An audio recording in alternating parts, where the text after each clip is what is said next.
Story kept me up at night. Like this story, when I was in college, it just did not seem right.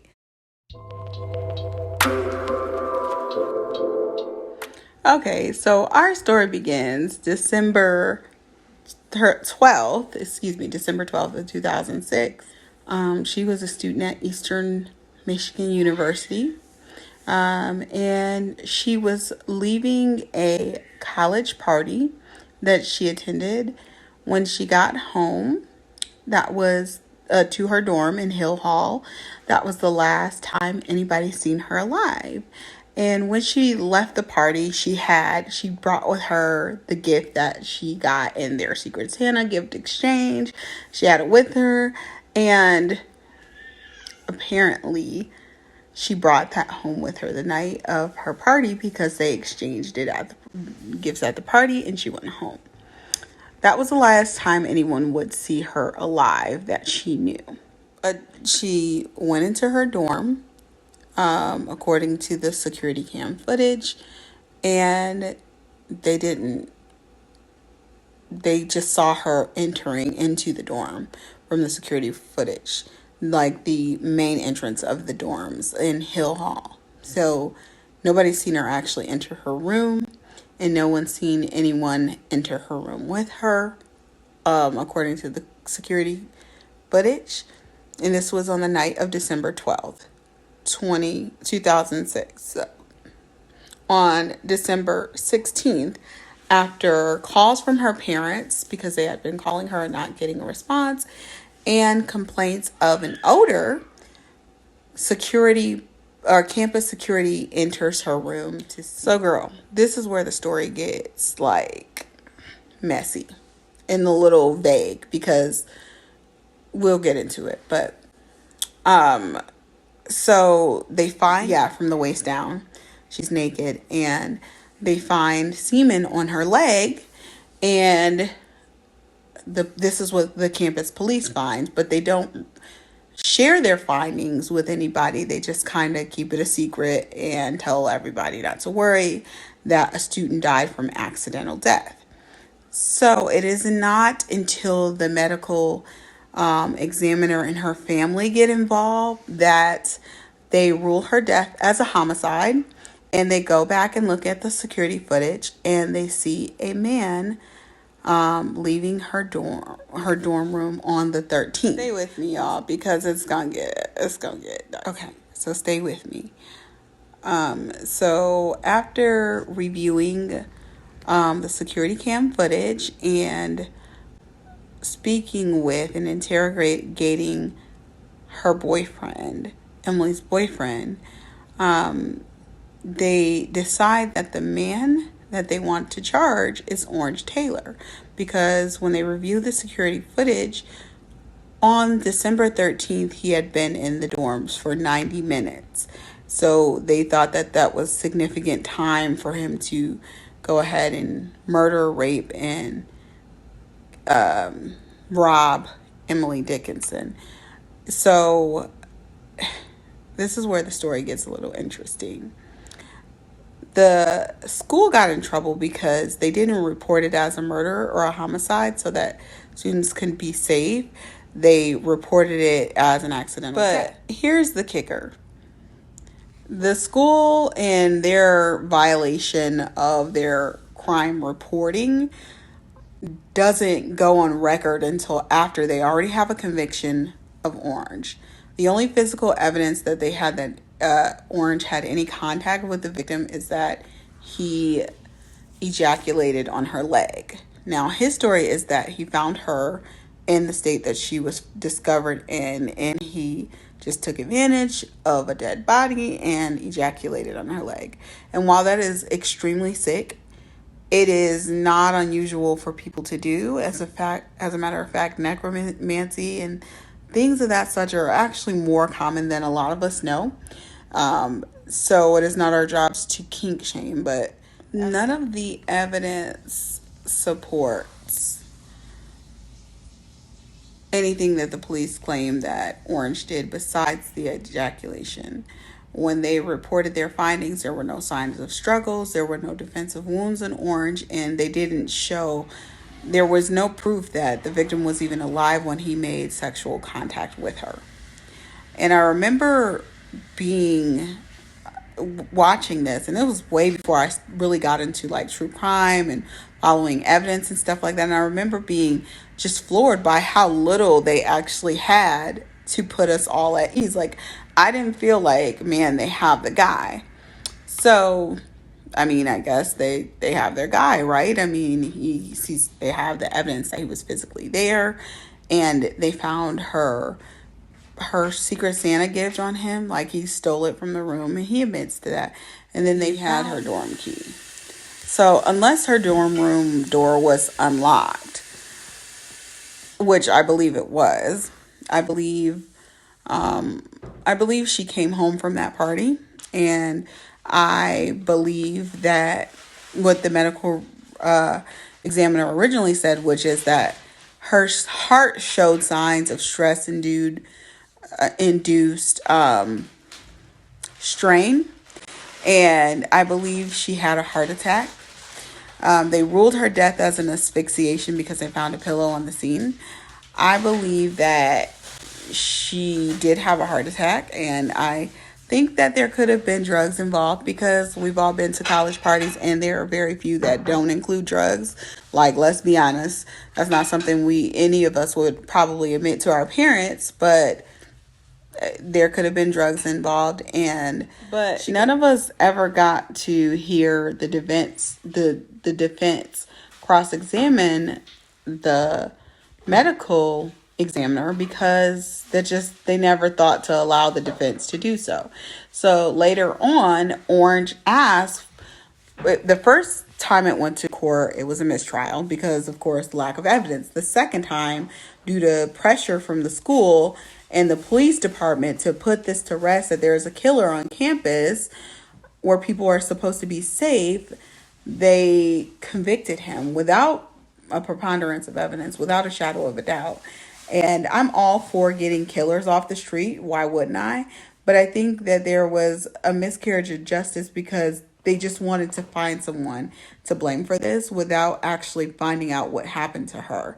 And it wasn't an open and shut case, which made me feel very unsafe because whoever killed her could really. So they got the guy, case closed, right? No. 6 years later, they discover Julia Niswender face down, dead through asphyxiation in an apartment that's near campus. And it was almost 6 years to the day that they found Julia because she was actually killed on the day that they discovered Julia's body.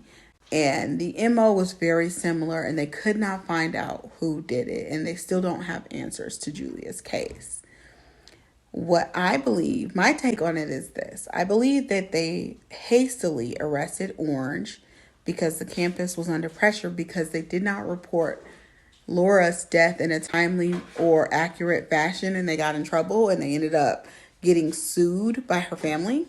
So I think that was just the pressure they were under to find someone. So I just feel like EMU campus security was just under pressure to find someone to blame it on, and they covered up details of Laura's murder, and they were actually convicted of this, but there was no appeal for Orange that was granted, and he's still trying to appeal his case because he was sentenced to life in prison, but there wasn't a lot of evidence to prove that he actually did it besides the semen sample.